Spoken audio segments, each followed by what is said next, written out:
Brand के बारे में पढ़ते हैं। लॉन्ग आता रहता है, कभी साथ में क्या है शॉर्ट भी आ जाता है ना। कहने का मतलब ओवरऑल इम्पोर्टेंट क्वेश्चन है, तो थोड़ा ध्यान से पढ़ना।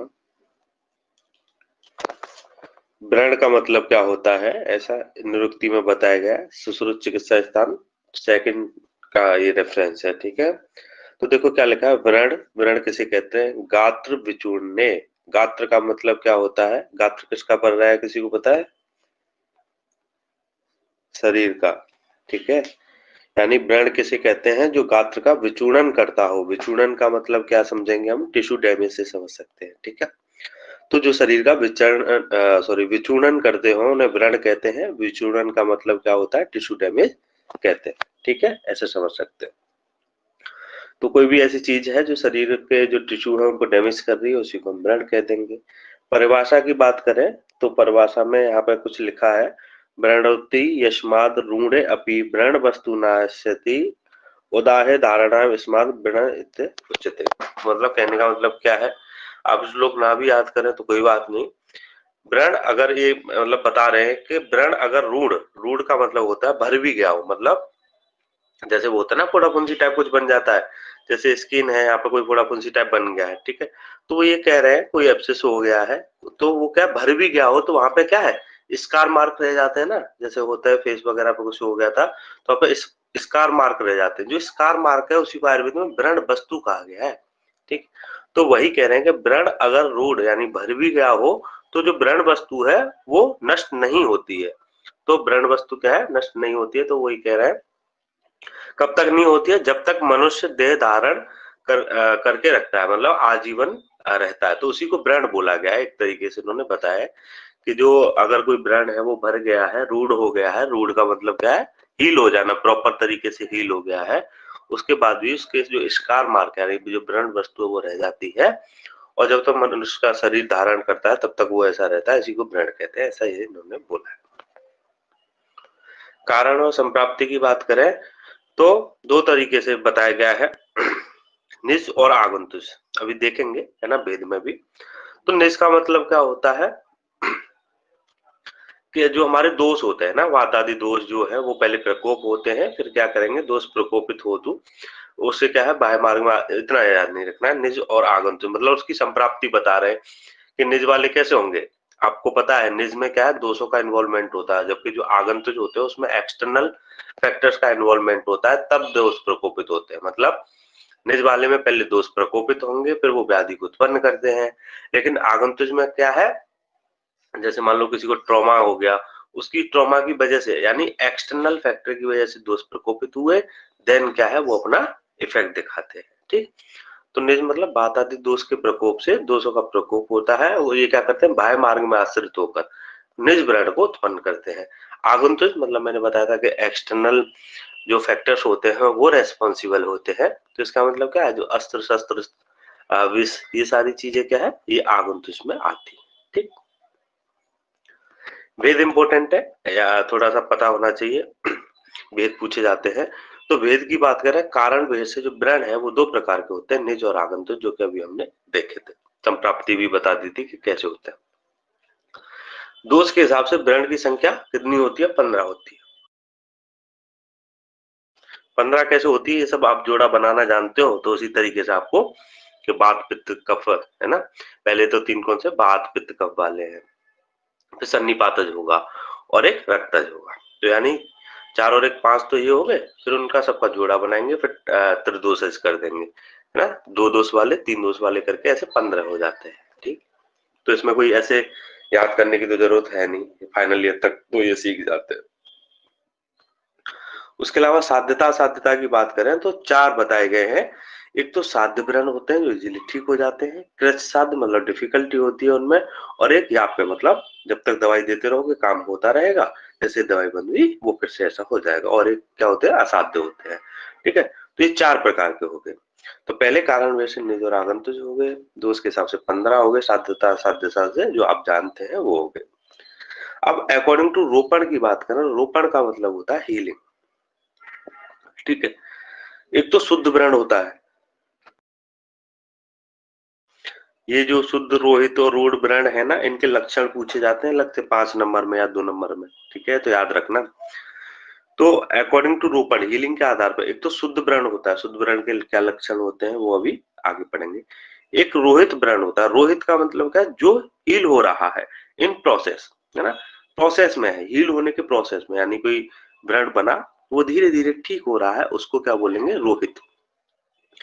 एक होता है रूढ़, जैसे अभी हमने पढ़ा था, रूढ़ मतलब वो पूरी तरह से ठीक हो गया है, ठीक है। और एक दुष्ट, यानी वो ठीक ही नहीं हुआ, खराब हो गया, जैसे कहते हैं ना दुष्ट प्राणी हो गया, तो वैसे ही क्या होता है, दुष्ट व्रण भी होता है। तो एक तो प्योर शुद्ध व्रण हो गया, है ना, पहले क्या है, एक व्रण बना, देखो ये व्रण बन गया, इसको शुद्ध व्रण बोलेंगे।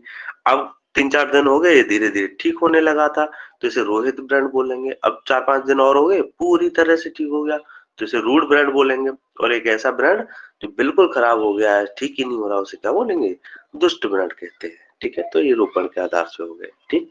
यहाँ तक कोई किसी को डाउट?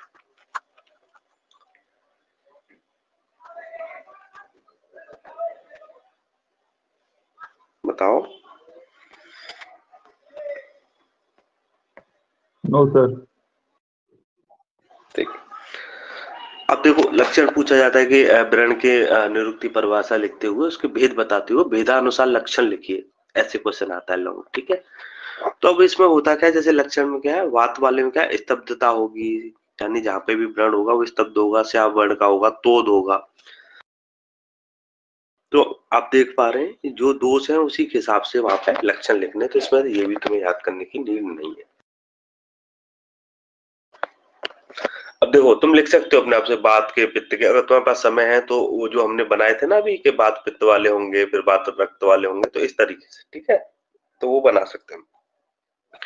फिर सुख साध्य व्रण जो हमने अभी पढ़ा था वो कैसे होंगे, जो युवा होते हैं, मतलब अभी हुए हैं, है ना, दृढ़ शरीर वाले पुरुष को हुए, सात्विक पुरुष है, स्फिग ललाट ओष्ठ मुख के व्रण, यानी जो स्फिग व व्रण होते हैं एब्सेस हो जाते हैं, ललाट है ना, आपका जो फॉरहेड है, ओष्ठ यानी लिप पे, या जो मुख के व्रण है उनको सुख साध्य बोलते हैं। कृच साध्य कौन से होंगे, जो बुढ़े लोगों को हो जाते हैं, डरपोक होते नहीं, अरे यार मेरे क्या हो गया भाई, बार बार देखता रहता है ना, मैं भी उनमें से कुछ हो जाए बार बार देखते रहे, ये क्या हो गया। तो वृद्ध डरपोक, अल्प अल्प प्राण शक्ति, है ना, तो इस तरीके के यार, या मर्म स्थान के पास में अगर वो हो रहे हैं, नाखून में हो रहे हैं, वो कैसे होंगे, कृच्छ साध्य होंगे। तो ये इंटरेस्टिंग है ना, कहीं फोड़ा फुंसी हो जाए तो कौन सा जो एब्सेस बन रहा है, कहाँ पे साध्य रहता है, कहाँ पे कृच्छ साध्य होता है, ऐसे स्टोरी बना के याद कर सकते हैं। या आपकी बात करें, है ना, जो डिजीज से रिलेटेड है, मतलब कैसे अग्निरुद्ध, ओ सन्निरुद्ध गुद्ध, है ना, एनल इंस्पेक्टर हमने पीडिया में पढ़ा था। उसके अलावा क्या, कुष्ठ से पीड़ित व्यक्ति है, पहले ही उसे कुष्ठ हो रखा है और एब्सेस बन गया, मधुमेह है ना, वेरी इंटरेस्टिंग। देखो हमारे आचार्य जी पहले ही बता गए थे कि जो डायबिटिक पेशेंट है, एक आपने डायबिटिक अल्सर पढ़ा होगा, ओके। तो डायबिटिक अल्सर जो होते हैं, यानी जिन पेशेंट को डायबिटिक होती है, डायबिटिक होते हैं, उनको अगर जरा सा भी कोई अल्सर बन जाए या कोई ट्रॉमा लग जाए तो वो जल्दी हील नहीं होता, बहुत टाइम लगाता है, ठीक है। तो ये हमारे आचार्य पहले ही बता गए याप पे। तो कई पेशेंट में जब ओपीडी में था तो बहुत सारे लोग आते थे डायबिटिक अल्सर वाले, ठीक। तो मधुमेह वाले को याप पे होता है, यानी इनको कोई चोट लग गई, ब्लड बन गया, तो वो देर से हील होता है, याप पे है।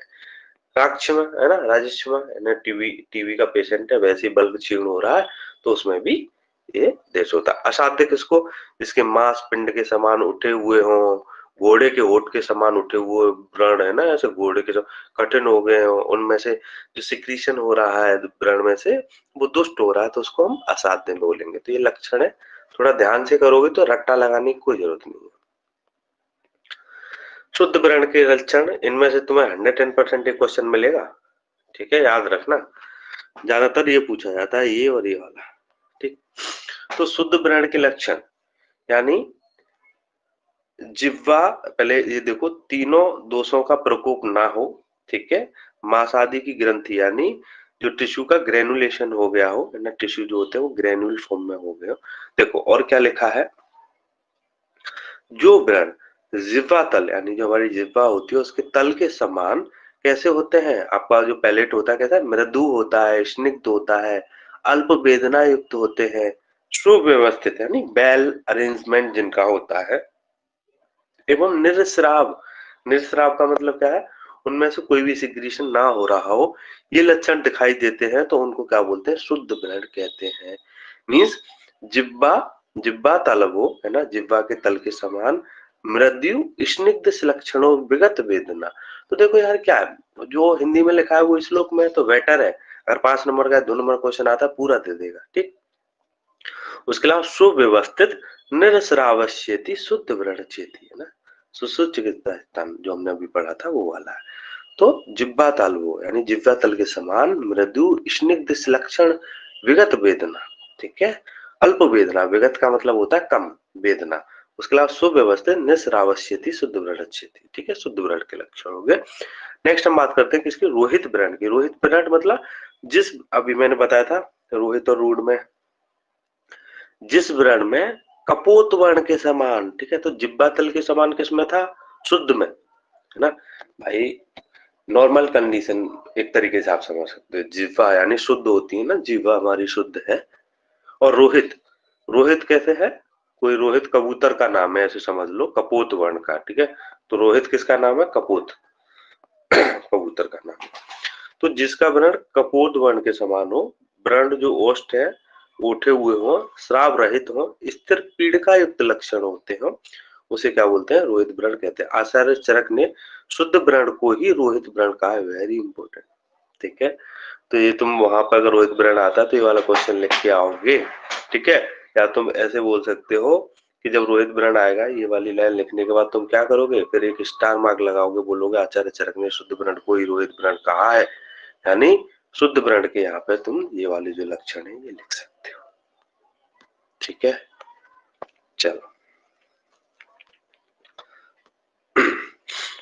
हाँ, तो रोहित का मतलब कौन सा था, जो हील हो, रूड क्या है, जो पूरी तरह से हील हो गए हो समान, यानी देखो पूरी तरह से हील हो गए, यानी कोई स्किन पे एब्सेस हो गया था वो पूरी तरह ठीक हो गया, तो सिंपल सी बात है स्किन का ही कलर होगा।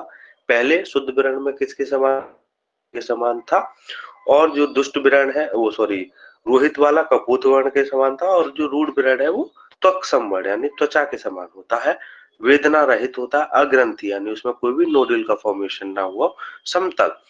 रूढ़ वर्तन से ऐसे लक्षण हो उसे क्या बोलते हैं, रूढ़ व्रण यानी बोलते हैं। ऐसे व्रण के लक्षण बता रहे हैं जो पूरी तरह से हील हो गया हो, ठीक है। उसके अलावा दुष्ट व्रण बता रहे हैं ना, जो दुष्ट हो गया है, तो सिंपल सा याद हो जाएगा, अति संकुचित यानी ऐसे व्रण जो बहुत ज्यादा संकुचित हो गए हो, या तो ज्यादा संकुचित हो गए हो या ज्यादा फैल गए हो, ठीक है, या तो बहुत ज्यादा कठिन हो गए हो या बहुत ज्यादा सॉफ्ट हो गए हो, या बहुत ज्यादा शीतल हो गए हो और बहुत ज्यादा उष्ण हो गए, तो ये तो तुम्हें याद हो जाएगा। प्लस उसमें 2-4 चीज और याद कर लेना। देखो दुष्ट है, तो दुष्ट है तो पस वगैरह निकलेगा, बहुत ज्यादा दाग होगा, पाक होगा, पीड़ाएं होंगी, खुजली होगी, सोफ होगा, है ना, दीर्घकालिक, इस तरीके से तुम अपने आप लक्षण लिख सकते हो, बाकी ये याद कर लेना। Is that clear. अब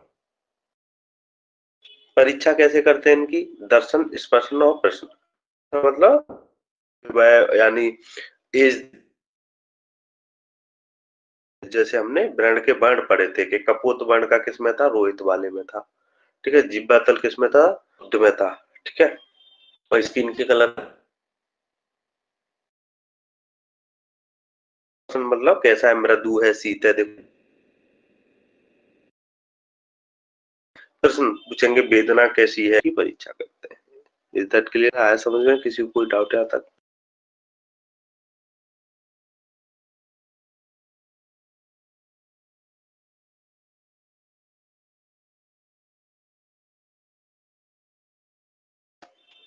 ठीक है, चलो कल ये वाला पढ़ के